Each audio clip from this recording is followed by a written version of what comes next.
પ્રયાણ. લેખકનું નામ રમણભાઈ નીલકંઠ. જન્મ તારીખ 13/3/1868. અવસાન તારીખ 6/3/1928.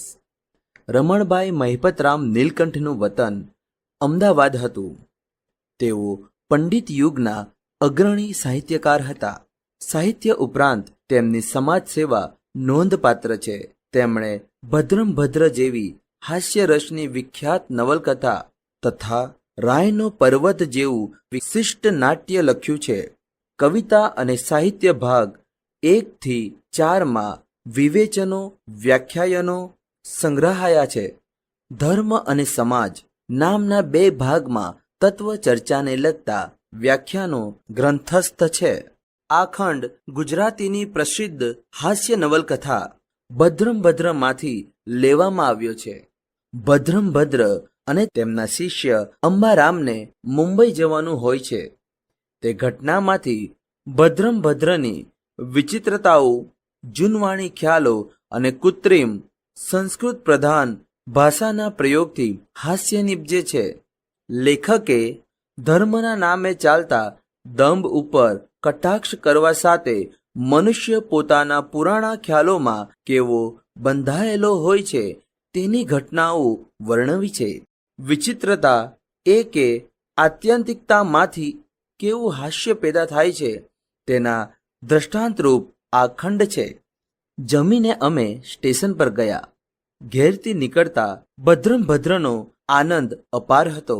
કપાળે કંકુનો લેપ કરતા તે મને કહે કે આજનો દિવસ મોટો છે. આપણે આપણા વેદ ધર્મનું રક્ષણ કરવા, આર્ય ધર્મનો જય કરવા, સનાતન ધર્મનો પ્રચાર કરવા પ્રયાણ કરીએ છીએ. રાવણનો પરાજય કરવા નીકળતા શ્રીરામની વૃત્તિ કેવી હશે? કંસના વધના કાર્ય આરંભતા શ્રી કૃષ્ણનો ઉત્સાહ કેવો હશે? કીચકને મર્દન કરવાની યુક્તિ રચતા ભીમસેનનો ઉમંગ કેવો હશે? ચકિત થઈ મેં કહ્યું, અખત્ય મહારાજ, અખત્ય. ભદ્રમ ભદ્ર બોલી ઉઠ્યા, તો મારી વૃત્તિ પણ આ જ અકથ્ય છે. મારો ઉત્સાહ પણ આ જ અકથ્ય છે. મારો ઉમંગ પણ આ જ અકથ્ય છે. અને અંબારામ, એમ ન સમજીશ કે આગગાડીમાં જાઉં છું તેથી જ મારી ગતિ આટલી ત્વરિત છે. મારો વેગ, મારો પોતાનો વેગ તને વિદિત છે? મેં કહ્યું, મહારાજ, તે દહાડે જમાલપુર દરવાજા બહાર એક શિયાળવાને વરુ ધારી આપણે પાછા ફર્યા હતા. તે દહાડે તો તમે મારાથી બહુ અગાડી નીકળી ગયા હતા. તેવો વેગ કહો છો? ભદ્રમ ભદ્રે ગંભીરતાથી કહ્યું, કંઈક તેવો, પણ તેથી સરસ. ઉત્સાહની વાતો કરતા કરતા અમે સ્ટેશન પર જઈ પહોંચ્યા. અમારી બંનેની ટિકિટ કરાવવા ભદ્રમ ભદ્ર ગયા. હું જોડે ઊભો રહ્યો. બારીમાં ખભા સુધી ડોકું ઘાલીને ભદ્રમ ભદ્રે કહ્યું, શ્રી મોહમયીની 2 મૂલ્ય પત્રિકા આપો. ટિકિટ માસ્તર પારસી હતો. તેણે કહ્યું, શું બકેજ? આ તો ટિકિટ ઓફિસ છે. ભદ્રમ ભદ્રે ઉત્તર દીધો, યવન, તેથી હું અજ્ઞ નથી. મારે મોહમયીની 2 મૂલ્ય પત્રિકાની આવશ્યકતા છે. તેનું વિતરણ કરવું એ તવ કર્તવ્ય છે. ટિકિટ ઓફિસમાં એક હિન્દુ હતો. તેણે કહ્યું, સોરાબજી, એને ગ્રાન્ટ રોડની 2 ટિકિટ આપો. ટિકિટ આપતા સોરાબજી બોલ્યા કે સાલો કઈ મેદ થયેલો જ. હું તો સમજતો જ નહીં કે એ શું બકેજ. ભદ્રમ ભદ્ર હવે કોપ સમાવી શક્યા નહીં. તેણે મોહટે નાદે કહ્યું, દુષ્ટ યવન, તારી ભ્રષ્ટ વાસનાને લીધે તું અજ્ઞાન રહ્યો છે, મૂર્ખ.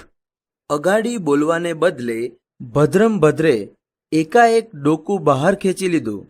ધબકારો થયો હતો અને બહાર આવી નાક પંપાડતા હતા. તે પરથી મેં ધાર્યું કે પારસીએ મુક્કો માર્યો હશે. પણ મને તો એટલું જ કહ્યું કે દુષ્ટ યવનનો સ્પર્શ થયો છે, માટે મારે સ્નાન કરી લેવું પડશે. સ્નાન કરી રહ્યા પછી એ આગગાડીમાં જઈ બેઠા. ગાડી ઉપડવાને 15 મિનિટની વાર હતી. તેથી નીચે ઉતરી પાણી છંટાવી ચોકો કરી તે ઉપર ઊભા રહી પાણી પીધું. ગાડી ઉપડવાની તૈયારી થઈ તેવામાં બે આદમી દોડતા દોડતા રઘવાયા થયેલા આવી બારણું ખેંચી બૂમ પાડવા લાગ્યા. માસ્તર, આ તો બંધ છે. બારણું ઓઘાડો, બારણું ઓઘાડો. એક પોર્ટરે આવી બારણું ઉઘાડી બંનેને જોશથી અંદર ધકેલી દીધા. તે ભદ્રમભદ્ર પાસે બેસી ગયા. ભદ્રમભદ્રે સંકોચાઈને પૂછ્યું. ક્યાં જશો? મુંબઈ? કહ્યું એટલે જિજ્ઞાસાથી પૂછ્યું. નામ શું? પેલા બે માના એકે કચવાઈને જવાબ દીધો. મારું નામ રામશંકર અને મારા ભાઈનું નામ શિવશંકર, પણ અમારા ઘરના નામ નખોદિયો અને ઘોરખોદિયો છે.